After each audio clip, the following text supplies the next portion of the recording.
Welcome back ناظرین، اس سب کے بیچ بہت اہم ڈیولپمنٹس ہوئی ایوان میں آج، جہاں قومی اسمبلی نے نیب قوانین میں ترمیم کا بل بھی کثرت رائے سے منظور کیا ہے۔ الیکشن ایکٹ 2017 میں ترمیم کا بل بھی منظور کیا ہے، اور اس میں نیب کا جو ترمیمی بل ہے سر، اس میں 24 گھنٹوں میں نیب کورٹ میں پیش کرنے کا پابند ہوگا نیب گرفتار شدہ شخص کو۔ ریمانڈ کا پیریڈ بھی کم ہو جائے گا۔ کیس دائر ہونے کی صورت میں گرفتاری نہیں ساتھ ہی ہو سکے گی، اور 6 ماہ کی حد کے اندر انکوائری کا آغاز کا پابند ہوگا نیب۔ اس سے پہلے نیب 4 سال تک انکوائری شروع نہیں کرتا تھا، یہ اعظم نذیر تارڑ صاحب کہہ رہے تھے۔ اور نیب اب ٹیکس کے جو معاملات ہیں، ریمانڈ بھی 90 دن سے کم کر کے 14 دن کیے گئے ہیں۔ وفاقی یا صوبائی ٹیکس معاملات نیب کے دائرہ اختیار سے نکال دیے گئے ہیں، اور چیئرمین نیب کی جو ریٹائرمنٹ کے بعد کا طریقہ کار ہے وہ بھی وضع کر دیا گیا، تعیناتی کا طریقہ کار بھی وضع کر دیا گیا۔ اگر وہ نہیں ہے موجود تو ڈپٹی چیئرمین قائم مقام سربراہ ہوں گے، اگر وہ بھی نہیں ہے تو ادارے کا کوئی سینئر آفیسر جو ہے وہ چارج لے گا۔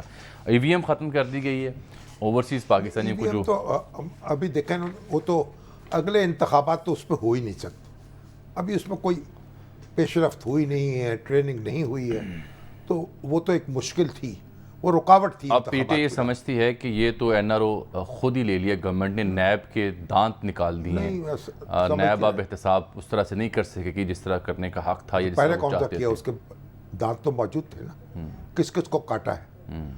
قانون جو ہے اس میں امپرومنٹ ہونی چاہیے، خوف زدہ کر کے تو معاملہ نہیں چل سکتا نا۔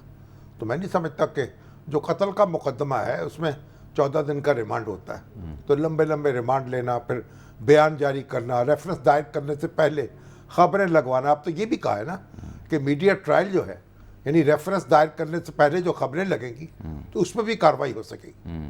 اور تو یہ مطلب اصلاح، تب تو خبریں لگوائی جاتی تھیں تو پھر یہ بڑے شد و مت کے ساتھ، تو مناسب بات تو نہیں۔ اب اس پہ ہم تفصیل سے گفتگو کریں گے، یعنی اس پہ میرا خیال ڈسکشن ہونی چاہیے کہ کون سی بات ضروری تھی، کون سی نہیں تھی۔ لیکن اوورسیز پاکستانیز جو ہیں ان کا جو ووٹ کا حق ہے، یعنی وہ ووٹ استعمال کر سکے بیرون ملک رہتے ہوئے، یہ تجربہ اب تک تو ہوا نہیں، اور یہ غالباً سوچ رہے ہیں کہ کچھ سیٹیں مختص کر دی جائیں۔ اس میں سیکریسی رہ نہیں سکتی، مشکلات ہیں۔